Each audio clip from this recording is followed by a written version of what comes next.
Hi every one, happy Vishu. എല്ലാവർക്കും നല്ല വിഷു, സമൃദ്ധിയും ഐശ്വര്യത്തിൻ്റെയും എല്ലാ ബ്ലെസ്സിങ്സും നിങ്ങളുടെ ലൈഫിലേക്ക് വരട്ടെ എന്ന് ഞാൻ ആഗ്രഹിക്കുകയാണ്. ഇന്നത്തെ ഒരു കോട്ടുണ്ട്: സാഹചര്യങ്ങളോട് മല്ലിടുന്നത് വിഡ്ഢിത്തമാണ്, സ്വയം പരിവർത്തനപ്പെട്ടാൽ സാഹചര്യങ്ങൾ മാറും. ഇതാണ് ഞാൻ എപ്പോഴും പറയാറ്. നമുക്ക് എന്ത് സിറ്റുവേഷൻസ് വന്നു കഴിഞ്ഞാൽ, വളരെ മോശം സിറ്റുവേഷൻസ് ലൈഫിൽ വന്നാൽ മനസ്സിലാക്കുക നമ്മുടെ വൈബ്രേഷൻ ലോ ആണ്, അതിൻ്റെ എനർജി ആയിട്ടാണ് പുറത്തേക്ക് മാനിഫെസ്റ്റേഷൻ ചെയ്തു വരുന്നത്. നമ്മൾ മനസ്സിലാക്കിയിട്ട് ഞാൻ എൻ്റെ ഉള്ളിലാണ് തിരുത്തേണ്ടത്, അല്ലാതെ പുറത്തെ സാഹചര്യം മാറ്റാനല്ല പോകേണ്ടത്. അത് വിഡ്ഢിത്തരമാണ്.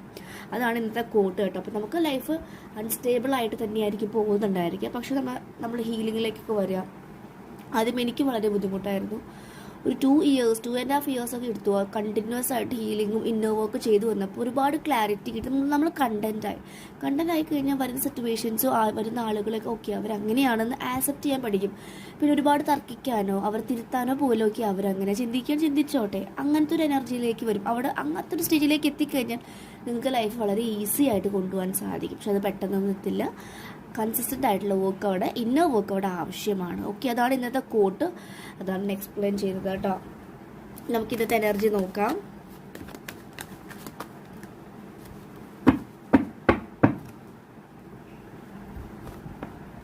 ടെൻ ഓഫ് സോർഡ്സ് ആണ്. വളരെ അധികം എന്തൊക്കെയോ കാര്യങ്ങളിൽ വിഷമിക്കുന്ന പേഴ്സൺസിനെ കാണുന്നു, അല്ലെങ്കിൽ ഫാമിലി ആയിട്ട് ആൻസെസ്ട്രൽ അല്ലെങ്കിൽ റിലേഷൻഷിപ്പ് ട്രോമ, ജനറേഷണൽ കേഴ്സസ് എന്നൊക്കെ പറയും. ജനറേഷനിൽ നിന്ന് കൊണ്ടുവന്ന ശാപങ്ങൾ. മേ ബി നിങ്ങൾക്ക് നിങ്ങളുടെ പാർട്ട്ണറുമായി നല്ലൊരു കണക്ഷൻസ് ഇല്ലെങ്കിൽ നോക്കിക്കഴിഞ്ഞാൽ നിങ്ങളുടെ അമ്മയ്ക്കും അച്ഛനും തമ്മിലും കണക്ഷൻസ് ഉണ്ടാവില്ല. തിരിച്ച് ബാക്കിലേക്ക് നോക്കുമ്പോൾ ഗ്രാൻഡ് ഫാദറും ഗ്രാൻഡ് മദറും തമ്മിലും ഇഷ്യൂസ് ഉണ്ടായിരിക്കും. അതൊക്കെ ജനറേഷണൽ ട്രോമ പോലെ ഇങ്ങനെ ഫോം ചെയ്ത് വരും. അപ്പോൾ നമ്മളവിടെ അങ്ങനെ മനസ്സിലാക്കുമ്പോൾ നമ്മൾ ആ ഒരു സോളുകളുടെ എല്ലാവർക്കും ആൻസിസ്റ്റേഴ്സിനെയും കൊണ്ടുവന്ന് ആൻസിസ്ട്രൽ ഹീലിംഗ് ചെയ്യുകയാണ് ചെയ്യേണ്ടത്. അപ്പോൾ ഇവിടെ കാണിക്കുന്നത് വളരെയധികം ഡൗൺ ആയിട്ട് കിടക്കുന്ന പേഴ്സണാണ്.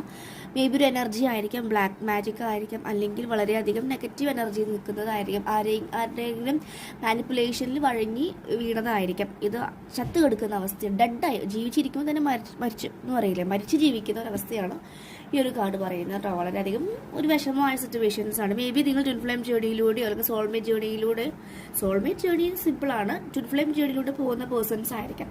അതുകൊണ്ടായിരിക്കും നിങ്ങൾക്ക് ഇങ്ങനത്തെ ഒരു പെയിൻ തരുന്നുണ്ടായിരിക്കാം. ആൻഡ് കിങ് ഓഫ് വൺസ് ആണ്. നിങ്ങൾക്ക് പാസ്റ്റ് റിലേഷൻഷിപ്പ്, പാസ്റ്റ് ആയിട്ടുള്ള കാര്യങ്ങൾ ഹീൽ ചെയ്യാൻ പറയുന്നു. പാസ്റ്റിലേക്ക് ഒരുപാട് പാസ്റ്റിലേക്ക് നോക്കി വേദനിക്കുക, കമ്പയർ ചെയ്യണം. പാസ്റ്റ് കഴിഞ്ഞു പോയി എന്ന് മനസ്സിലാക്കും. പാസ്റ്റ് കഴിഞ്ഞു, നമുക്ക് തിരുത്താൻ സാധിക്കില്ല. നമുക്ക് ഈ പ്രസന്റ് മൊമെന്റിലാണ് നമുക്ക് എന്തെങ്കിലും തിരുത്തണം എന്നുണ്ടെങ്കിൽ പറ്റുക. ഫ്യൂച്ചർ ആണെങ്കിൽ വരാൻ പോകുന്നേ ഉള്ളൂ. അപ്പോൾ അതിൽ നമുക്ക് കയറി ഒന്നും ചെയ്യാൻ സാധിക്കില്ല. ഈ പ്രസന്റ് മൊമെന്റ് നല്ല രീതിയിൽ നിങ്ങൾ യൂട്ടിലൈസ് ചെയ്യാൻ പറയുന്നത്. ഇതാണ് ഇന്നത്തെ